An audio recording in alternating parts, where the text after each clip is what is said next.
MK. രാജരത്നത്തിന്റെ 13ാം ചരമവാർഷിക ദിനാചരണത്തിന്റെ ഭാഗമായി ശിഷ്യരും കായിക പ്രേമികളും ചേർന്ന അനുസ്മരണ പരിപാടി സംഘടിപ്പിച്ചു. ഗുരുസ്മരണ ഭാരവാഹികളും ശിഷ്യന്മാരും നേതൃത്വം നൽകി.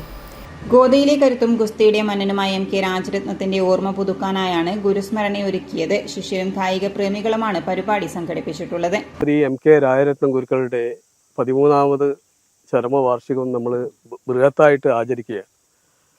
നമ്മൾ കണ്ണൂരിലുള്ള കായിക പ്രേമികളുടെ ഒരു കൂട്ടായ്മയായിട്ടുള്ള ഗുരുസ്മരണയുടെ സംഘാടകരാണ് ഇന്ന് ഇവിടെ എത്തിയിട്ടുള്ളത്. നമ്മുടെ ഈ പരിപാടിക്ക് ഇന്ന് തുടക്കം കുറിക്കുകയാണ്.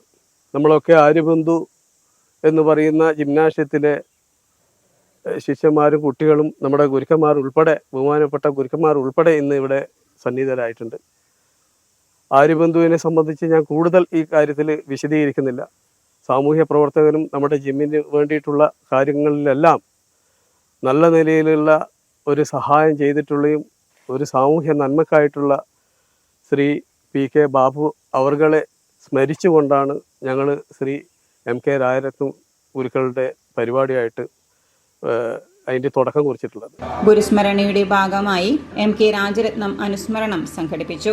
ഗുരുസ്മരണയുടെ ഭാരവാഹികളും ശിഷ്യന്മാരും Thampan ബൊമ്മഞ്ചേരി chairman Sajeevan Chellur, MK. Rajan, Shahin Pallikkandi, Rajith Ratnakaran, വേണുഗുരുക്കൾ, Manoj N, Vijayan, Aryabandhu Govindan, ജയസേനാൻ, സുധാപ്പൻ, Suhas, Ashiq, Vivek എസ്.എം, Latheeshan, Pramod, Jagannathan, Murali, ആര്യബന്ദ് Bapu, പൂവൻചന്ദ്രൻ ഗുരുക്കൾ, പട്ടം ശേഖരൻ ഫയൽമാൻ തുടങ്ങിയവർ നേതൃത്വം നൽകി.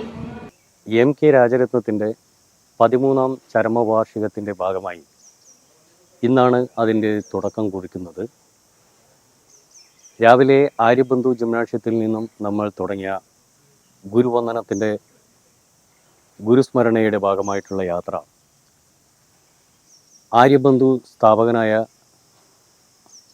ആര്യബന്ധു ബാപ്പുജിയുടെ ശവകുടീരം സന്ദർശിച്ച് അവിടെ പുഷ്പാർച്ചനയും അവരുടെ ബന്ധുമിത്രാദികളുടെ അനുഗ്രഹവും സന്തോഷവും കൈപ്പറ്റിക്കൊണ്ട് നമ്മുടെ വന്യഗുരുനാഥൻ ശ്രീ എം.കെ. രാജരത്നത്തിൻ്റെ ശവകുടീരത്തിലേക്കാണ് എത്തിയിരിക്കുന്നത്. ഇവിടെ നടക്കുന്ന പുഷ്പാർച്ചനയോടുകൂടി ഇന്ന് നമ്മൾ നിശ്ചയിച്ചിരിക്കുന്ന എല്ലാ പരിപാടികളുടെയും തുടക്കമായി. News desk, city news.